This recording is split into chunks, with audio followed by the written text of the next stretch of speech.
नमस्कार, मी संरक्षिता शशिकांत कांबळे, अहिल्या स्वयंसहायता महिला बचत गटाची अध्यक्ष आहे।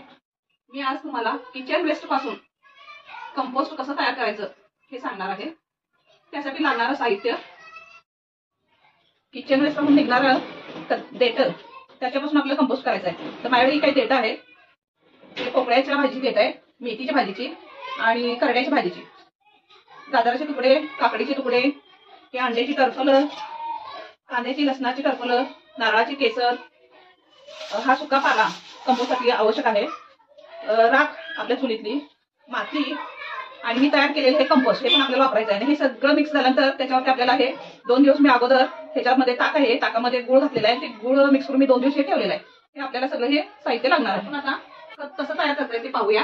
त्याच्यासाठी सर्वप्रथम आपल्याला एक मातीचं भांडं लागणार आहे। ते मी मातीचं भांडं का घेतलंय तर ह्याच्यात आपण कंपोस्ट करतोय तर ते कंपोस्ट व्यवस्थित डिकंपोज होते, म्हणून त्यासाठी आपल्याला हे मातीचं भांडं घ्यायचं आहे। पण आपल्याला खत तयार करण्यासाठी हे नारळाचे केसर घ्यायचे, हे प्रथम आपण याच्यामध्ये घालून घेऊया।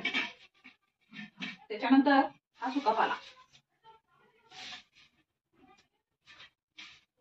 ते घातल्यानंतर आपल्याला हे भाजीचे देठ घालून घ्यायचे।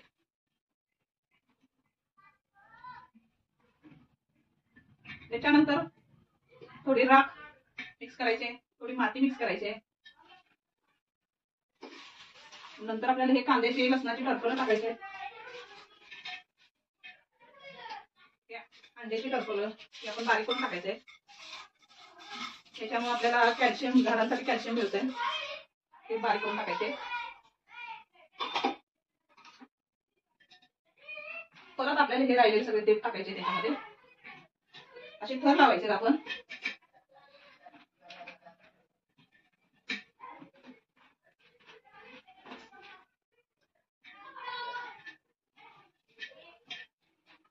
हे खत इतकं छान होतंय की याच्यामुळे आपल्याला झाडांची फुलं, भाज्या जर आपण लावल्या तर त्या सुद्धा एकदम टवटवीत आणि त्याचं उत्पादन पण आपल्याला छान मिळते आणि जमिनीचा पोत पण सुधारतोय त्याच्यामुळे, ह्या कंपोस्टमुळे। त्याच्यावरती आपण पुन्हा थोडी माती टाकायची, राख टाकून घ्यायचे।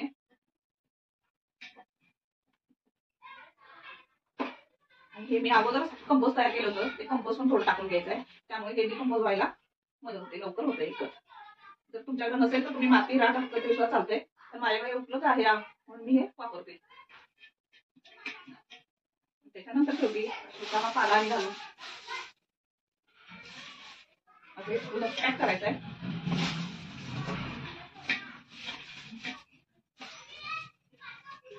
आणि 2 दिवसापूर्वीचं हे ताक आहे, मी गुळ घालून ठेवलेलं, हे ह्याच्यात होतायचं आहे।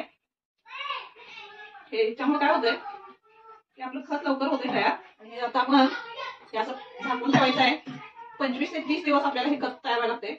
आणि ह्याच्याकडे आपण होल पाडलेले आहे, त्याच्यासाठी आपण हे असं एक भांडं ठेवायचं आहे, असं घ्यायचं आहे आणि त्या भांड्यावर असं ठेवायचं आहे। त्यामुळे ह्यातनं जे तयार होणारं लिक्विड असते ते लिक्विड आपल्याला हे खाली मिळते, त्या भांड्यात जमा होते। ते लिक्विड आपण गोळा घ्यायचं आहे जमा करून, आणि 1 लिटर पाणी किंवा बादलीवर पाण्यात आपण ते मिक्स करून आपल्या झाडांना घालायचं आहे। ते आपल्याला लिक्विड फर्टिलायझरच्या रूपात ते वापरता येऊ शकते। अशा पद्धतीने मी हे खत तयार केलेलं आहे आणि ते तुम्ही पण करून बघा, आणि आपल्याला आपला परिसर स्वच्छ ठेवण्यासाठी सुद्धा मदत होणार आहे। धन्यवाद।